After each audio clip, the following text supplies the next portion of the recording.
लोकसभा में बुधवार को आंध्र प्रदेश पुनर्गठन संशोधन बिल 2026 पास हो गया। इस बिल के जरिए अमरावती को राज्य की एकमात्र और स्थायी राजधानी का कानूनी दर्जा मिलेगा।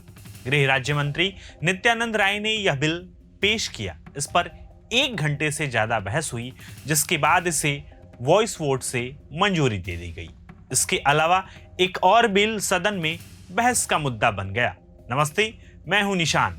बुधवार को लोकसभा में सदन की कार्यवाही शुरू होते ही विपक्षी सांसदों ने FCRA foreign contribution regulation amendment bill यानी विदेशी अंशदान संशोधन बिल को लेकर हंगामा किया। उन्होंने FCRA बिल वापस लो के नारे लगाए। स्पीकर ओम बिरला ने सांसदों को शांत रहने की अपील की, लेकिन विपक्षी सदस्य अपनी सीट पर खड़े होकर विरोध करते रहे। संसदीय कार्य मंत्री किरेन रिजिजू ने कहा, आज FCRA बिल पर लोकसभा में बहस नहीं होगी। यह बिल विदेशी अंशदान कानून में संशोधन से जुड़ा है, जिसे 25 मार्च को लोकसभा में पेश किया गया था। सुनिए किरेन रिजिजू ने सदन में क्या कहा।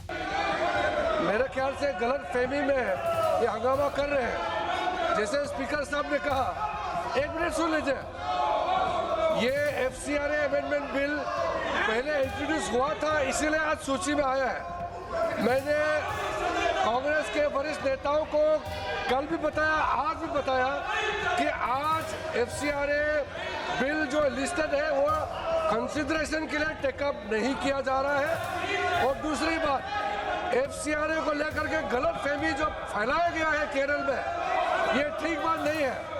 FCRA का जो ओरिजिनल बड़ा अमेंडमेंट 2010 में कांग्रेस ने जो लाया था, उसके बाद कई अमेंडमेंट आए हैं। इस बार जो अमेंडमेंट है ये फॉरेन से कंट्रीब्यूशन आता है उसके रेगुलेशन के लिए और सही इस्तेमाल के लिए, नेशनल सिक्योरिटी, नेशनल इंटरेस्ट, इसका ध्यान में रखते हुए पैसा का गलत इस्तेमाल ना हो, इसका निगरानी के लिए एक अच्छा कदम रहा है। और यही सरकार कर रहे हैं। किसी धर्म के खिलाफ नहीं है, किसी संगठन को टारगेट नहीं किया जा रहा है। यह केरल में चुनाव को देखते हुए कांग्रेस और कम्युनिस्ट वालों ने गलत बात को फैलाया गया है। The Congress and Communist Party are misleading the people of Kerala about the FCRA, which is not correct.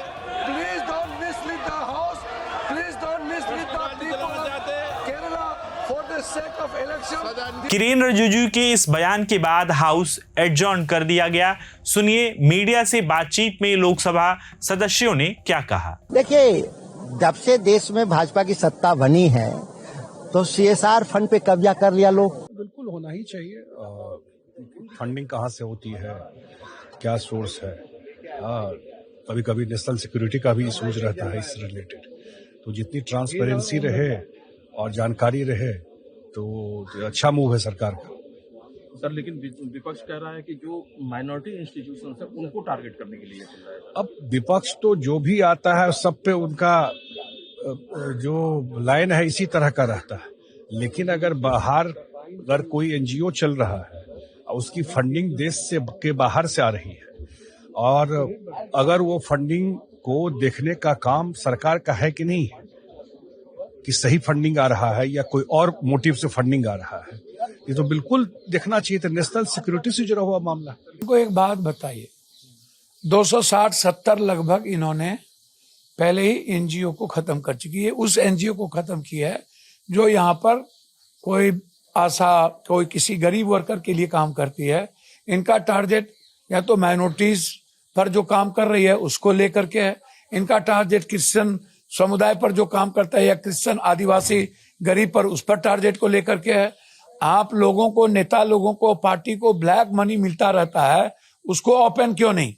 आपने जब कानून सख्त ले आया पहले ही कि कौन से पैसे किसको जाएंगे, उस पैसे का पूरा वेरिफिकेशन होगा और जो गलती करेगा वो NGO खत्म होगा, तो आप उसको खत्म करिए या पैसा को आप उसको मत देने दीजिए।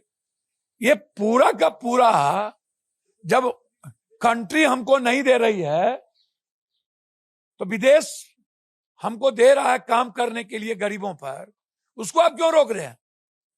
क्या चाहते हैं, गरीबी खत्म नहीं हो? मदर टेरेसा के NGO को भी आपने खत्म कर दिया।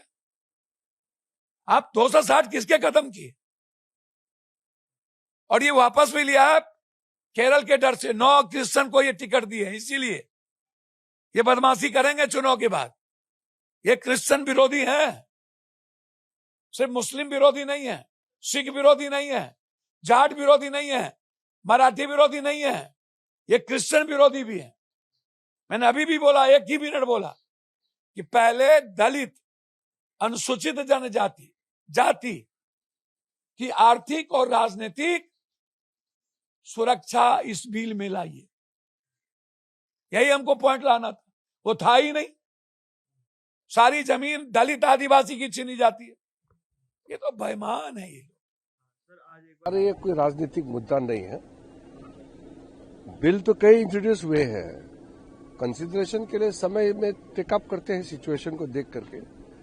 क्योंकि आंध्र प्रदेश वाला बिल थोड़ा इमरजेंसी था, इसलिए आज आंध्र प्रदेश वाला मामला सामने में आया। क्योंकि वहाँ आंध्र प्रदेश में अमरावती में राजधानी का एक स्वरूप देना था, उसके लिए पार्लियामेंट से ये अमेंडमेंट बिल पास करना जरूरी था, इसलिए आज उसको लाया गया है। लेकिन विपक्ष एफसीआरए बिल को लेकर नाराजगी जता रहा है, आप प्रोटेस्ट भी किया है। विपक्ष क्या आरोप लगाता है उस पर मत जाइए, वास्तविकता क्या है उसको देखिए। हम नियम से चलते हैं और जरूरत के हिसाब हम कानून लाते हैं। हम तो नियम तोड़ नहीं सकते हैं, हम नियम मानने वाले लोग हैं। नियम का विरुद्ध में काम करने वाले तो कांग्रेस और बाकी लोग करते हैं। हम लोग कभी भी सिस्टम रूल तोड़ के नहीं लाते हैं। और जो इमरजेंसी है तो वो हमने जानकारी दे करके लाया। कल बिल सर्कुलेट किया, आज इंट्रोड्यूस किया, फिर सबको रिक्वेस्ट किया। हमने कुछ केरल वालों से हमने रिक्वेस्ट किया कि आज हम आंध्र वाला बिल लाना चाहते हैं, सबने एग्री किया। एफसीआरए बिल संशोधन है क्या? इसमें विदेशी फंडिंग से जुड़े नियमों को और स्पष्ट और सख्त करने का प्रस्ताव है, ताकि एनजीओ को मिलने वाले विदेशी चंदों में ट्रांसपेरेंसी और जवाबदेही बढ़ाई जा सके। इस बिल में यह भी कहा गया है कि अगर किसी एनजीओ का रजिस्ट्रेशन रद्द हो जाता है तो वह खुद सरेंडर कर देता है या खत्म हो जाता है, तो उसकी विदेशी फंडिंग और संपत्ति को संभालने और उसका सही तरीके से निपटान करने के लिए सरकार एक स्पेशल अथॉरिटी नियुक्त कर सकती है।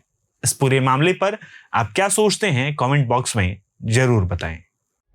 प्रभातखबर.com, विश्वास वही, रफ्तार नहीं।